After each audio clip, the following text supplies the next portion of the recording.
Salut à tous. Aujourd'hui, on s'attaque à un monument, le Code pénal. C'est un peu le livre qui fixe les règles du jeu dans notre société. Et surtout, ce qui se passe quand on décide de ne pas les suivre. C'est la question à 1 million, n'est-ce pas? Et la réponse, eh bien, elle se trouve dans le code pénal. C'est bien plus qu'une simple liste d'interdits, c'est le reflet de ce que nous, en tant que société, on ne peut tout simplement pas tolérer. Alors on va plonger ensemble au cœur de ce texte pour voir comment ça marche et ce qu'il protège, au fond.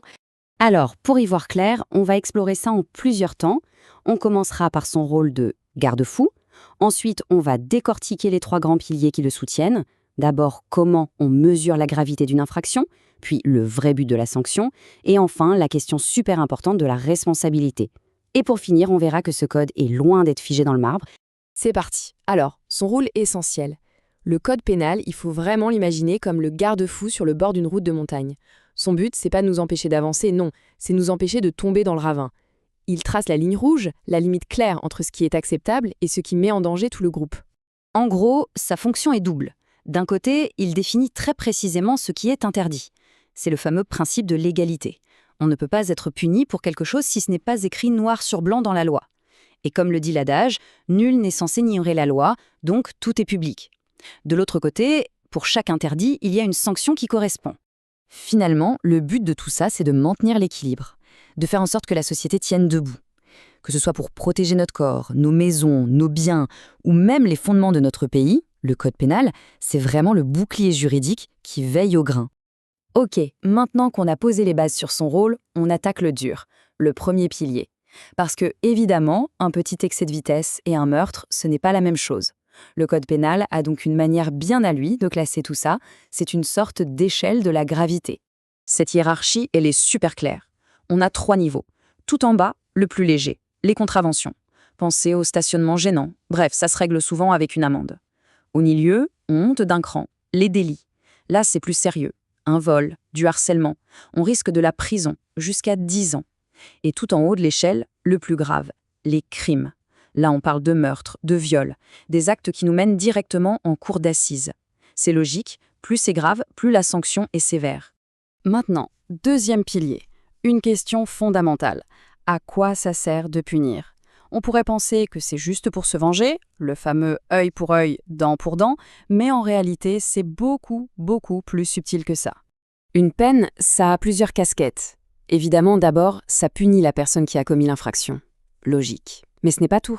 Ça doit aussi l'aider à se réinsérer pour éviter qu'elle ne recommence.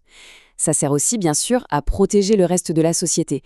Et, point hyper important, ça doit aider à réparer le préjudice de la victime et à rétablir cet équilibre social qui a été cassé. Et tout ça, ça nous amène tout naturellement au troisième et dernier pilier, qui est peut-être le plus délicat, la responsabilité. Parce qu'avant de punir, il faut être sûr de qui est responsable, et surtout de pourquoi cette personne est responsable. Et là, on touche à un point clé. La différence entre faire quelque chose exprès et le faire par accident. Pour la majorité des délits et des crimes, la justice doit prouver que la personne a agi intentionnellement. Elle voulait le faire. Mais attention, ça ne veut pas dire qu'on peut faire n'importe quoi par accident. La loi punit aussi les conséquences d'une grave imprudence ou d'une négligence. Et tout ça repose sur un principe en or, gravé dans l'article 121.1, et qui dit en substance « On n'est responsable que de ses propres bêtises ». On ne peut pas être puni pour les actes d'un autre. La responsabilité, c'est personnel. C'est une protection énorme contre l'injustice. Et enfin, il y a la question du discernement. Est-ce que la personne était consciente de ce qu'elle faisait? L'article 122.1 est clair. Si un trouble mental a complètement empêché quelqu'un de comprendre la portée de ses actes au moment des faits, alors cette personne ne peut pas être considérée comme pénalement responsable. La justice doit prendre en compte l'état mental de la personne.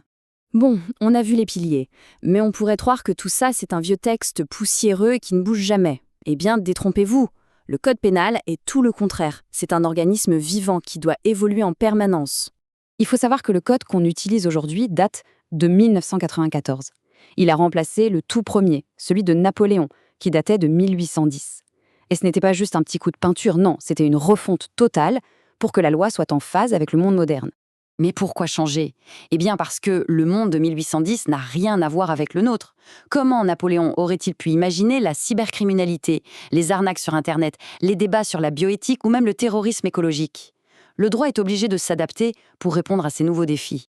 Alors, si on devait tout résumer, qu'est-ce qu'il faut retenir? 4 points essentiels. Le code pénal, c'est notre boussole.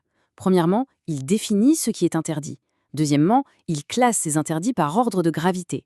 Troisièmement, il fixe la sanction juste. Et enfin, et c'est le plus important, il nous protège tous. C'est la base de notre contrat social. Pour continuer à explorer et à décrypter les règles qui font notre quotidien, une seule chose à faire, abonnez-vous à la chaîne YouTube EasyLink.